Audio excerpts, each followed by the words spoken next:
신앙생활을 오래 하다 보면은 이렇게 기쁨도 없이 그냥 이렇게 왔다 갔다 하는 경우가 있어요. 이를 신앙의 권태기라 하기도 하죠. 그리고 그 무기력할 때가 종종 있습니다. 우리가 그 인생 또 갱년기에 들어오신 분들 보면은 이렇게 무기력해지고 삶에 아무 재미도 없고 그럴 때가 있잖아요. 뭔가 살만하고 또 여유도 있어 보이는데 삶에 기력이 없을 때가 있어요.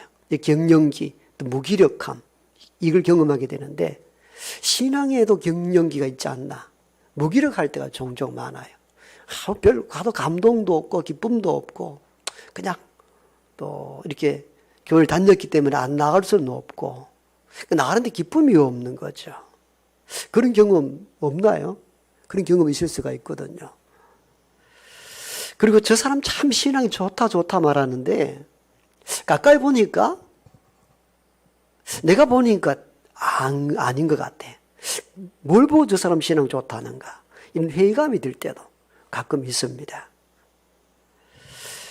또 하나는 신앙생활 잘하고 싶은데 어떻게 하는 게 좋은지, 어떤 길이 신앙생활 잘하는 건지 여기에 대한 궁금증도 의외로 많아요.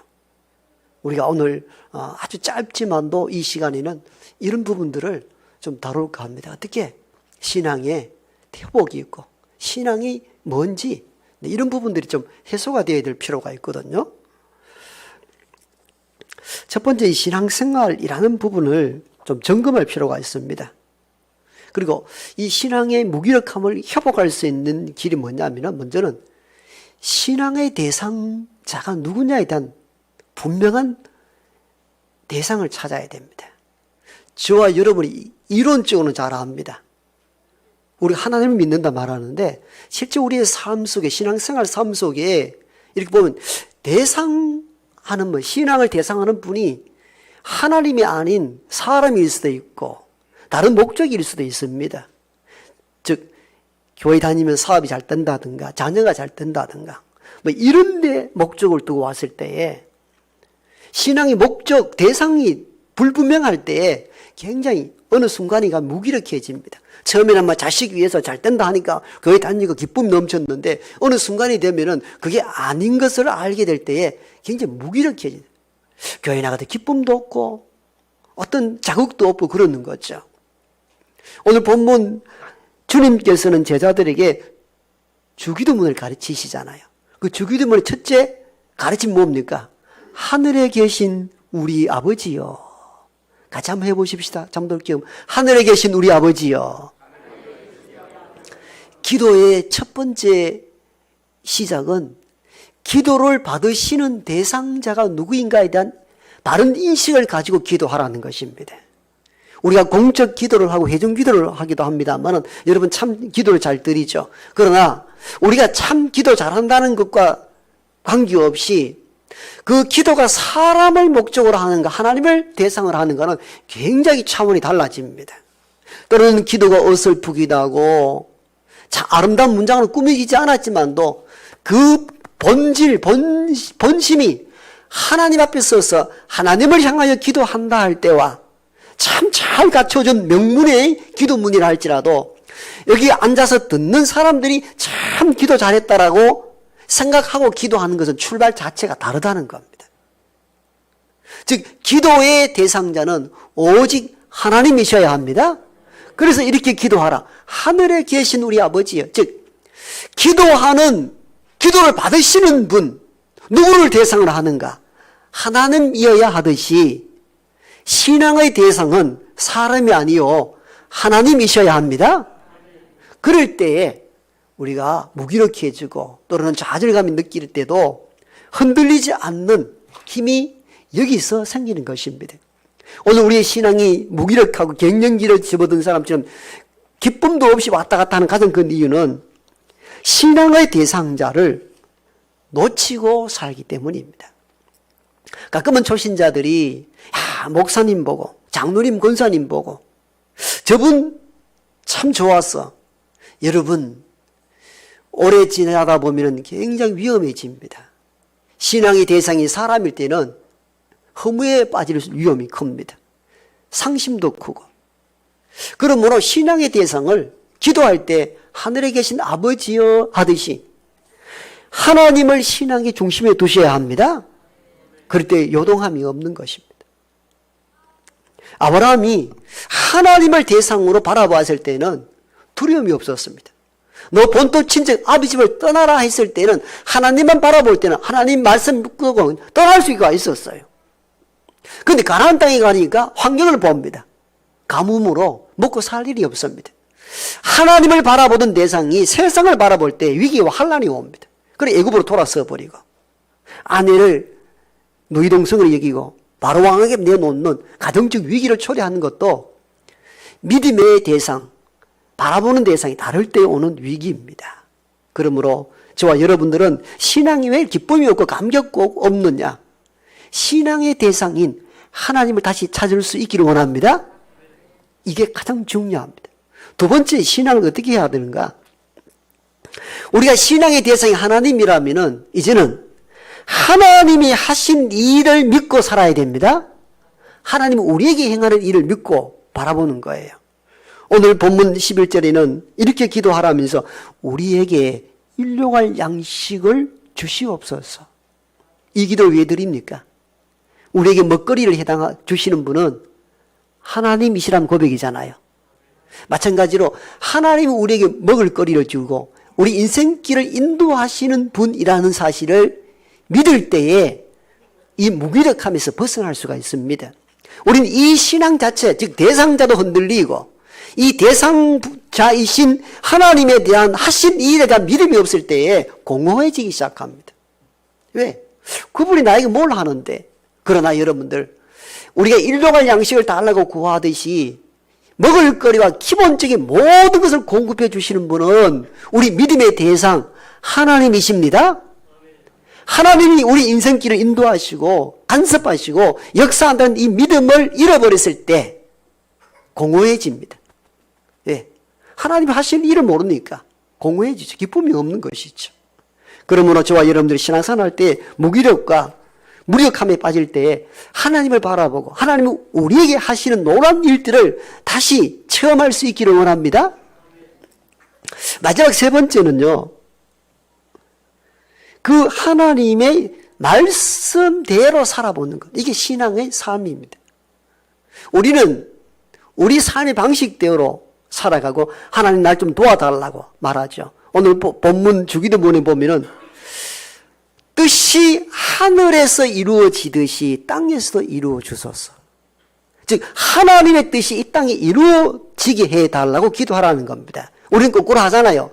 내 뜻이 이루어달라고 기도하잖아요. 그렇게 기도하지 말고 하나님의 뜻이 여기에 이루어지게 해달라고 기도하라는 겁니다. 이게 신앙의 근본입니다. 신앙생활은 내 뜻과 의지대로 살아가는데 하나님 나를 좀 내 의지대로 살아가는데 어려움당치 않도록 도와달라는 것을 넘어서야 합니다. 내 뜻이 아니고 하나님 뜻 가운데 살아가는 것, 이것이 신앙의 길입니다. 그때 신앙의 동력을 얻을 수가 있죠. 그럼 우리의 신앙의 구조 거꾸로 되어 있는 거죠. 내 뜻이 정해지고 하나님에게 따라오라는 거예요. 그리고 여기서 이게 성경 말씀과 우리의 뜻이 어긋나니까 여기서 갈등이 생기기 시작하고 무기력함, 아무것도 안 되는 일을 하는 거죠. 그게 아니고 좀 살아가는 게 힘들고 어려워도 하나님 말씀대로 한번 살아가 보겠다. 즉 인생관, 가치관을 성경에 맞춰 살아가는 것, 이것이 신앙생활의 원동력이 되어야 합니다. 이것도 없이고 내 뜻대로 살아가는데 하나님 자꾸 돕지 아니하니까 아무것도 안 이루어진 허물을 느끼는 거예요. 즉 말씀과 삶이 괴리가 되는 거예요. 일치가 안 되는 거예요. 여기서 무기력함, 돼도 안 돼도 안 돼도 그렇군요, 이렇게 나오는 거죠. 그게 아니고 믿음의 생활이라는 것은 성경에 따라 내가 삶을 맞춰 가보는 것, 즉 하늘의 뜻이 땅에 이루어지도록 기도하고 사는 것, 이게 신앙의 길입니다. 서울에 보면은 베이비박스 있죠, 그렇죠? 네, 아이 미혼모라든가 아이를 키울 수 없는 환경에 놓인 사람들이 그 작은 베이비박스에 문을 열고 아이를 두면은 목사님과 봉사팀들이 그 아이를 케어하는 베이비박스가 있어야 되느냐 말아야 되는가 이게 논란도 항상 있었지만도 이 목사님 그 얘기를 해요. 여기 문 닫으면은 어쩌면 산에다 버리기도 하고 어쩔지도 모른다. 마지막 아이를 구할 수 있는 마지막 구원처다. 그렇게 해서 베이비박스를 만들었어. 몰래 그 부모나 누군가 미혼모가 마주치면 곤란하니까 베이비박스 문을 열면은 안에서는 자동적으로 종이 울리도록 하는 장치를 마련했습니다. 목사님 한 방송에 나와서 그 얘기를 하더라고요. 띵동 하는 소리가 나왔습니다. 베이비박스 문이 열렸다는 거예요. 그 아이를 두었다는 겁니다. 아이는 시간을 다투니까 급하게 내려가서 베이비박스 안에 문을 열었더니 아이가 없어요. 띵동 소리가 나서 왔는데 그 순간적으로 목사님과 봉사팀들이 그 밤중에 바깥으로 막 쫓아나갑니다. 보니까 한 젊은 미혼모가 아이를 안고 막 돌아서 달려갑니다.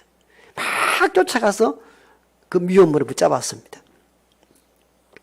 여기까지 왔는데 왜 아이를 두지 않고 그냥 가느냐고. 잠시 나와 이야기해보자고. 목사님이 자기 상담실로 이 미혼모, 아이 안는 미혼모를 데리고 들어옵니다. 그 여기까지 올 때는 많은 고민과 많은 결단을 하고 여기까지 왔을 건데 거기까지 올 때는 얼마나 많은 고민을 했겠습니까? 그 젊은 미혼모가. 그래서 눈물을 뚝뚝 흘리면서 목사님이 그 얘기를 합니다. 사실은 혼자 키울 수 없는 환경이고 어쩔 수 없이 이 베이비박스를 소문 듣고 찾아와서 문을 열었는데 아이를 막 둘러하는데 아이가 나를 바라보는 눈빛이 너무 간절했어. 엄마 나 버리지 말라는 그런 묵시적인 말씀 같아서 도저히 이 베이비박스에 두고 아이를 두고 갈 수 없어서 다시 집으로 간다는 거예요. 사정을 쭉 들어보니까 아이를 키울 수 없는 환경이에요. 그래서 그 목사님이 여기에 오는 것은 마지막이 아니다. 우리가 좀 후원을 맺어줄 테니까 아이를 혼자 키울 수 있겠는가. 그래서 목사님이 상담하고 위로해가지고 다시 미혼모를 아이와 함께 돌려보내줍니다. 그리고 세월이 수년 지나고 난 뒤에 요만큼 큰 아이와 미혼모가 어느 날 목사님 베이비박스 그 교회를 찾아옵니다. 그리고 이 아이는 이 목사님 보고 할아버지하고 미혼모는 목사님 보고 친정 아버님처럼 이렇게 대합니다. 그 방송에 나온 장면이죠. 여러분 이 장면을 보면서 아이를 키운다는 것 힘들고 어려운 일이죠. 홀로서 키운다는 것. 그러나 하나님 말씀을 듣고 이 아이를 그래도 내가 품에서 억지로 키워나갈 때 육체적인 고난은 오지만도 영적인 기쁨은 말할 수 없는 거죠. 그분이 미워서 그 얘기를 해요. 어려웠지만도 그때 목사님 말씀 듣고 하나님 말씀대로 살아온 것이 잘했다는 생각을 갖게 됩니다. 그 고백을 하시더라고요. 여러분 이게 신앙이거든요. 내 뜻과 내 생각과 내 편리대로 살아가는 방식이 아니고 어떻게 하나님 말씀대로 한번 힘들면 어렵게 살아가 볼까. 이게 신앙의 길입니다. 신앙이 지금 무기력합니까? 기쁨이 없습니까? 그럴 때마다 신앙은 하나님의 뜻을 이 땅에 구현시키고 그것을 붙잡을 때 육체적으로 삶적으로 힘들지만도 세상에 줄 수 없는 기쁨이 넘쳐날 줄로 믿습니다. 이 신앙을 가지고 나아갈 수 있는 저와 여러분 되기를 축복합니다.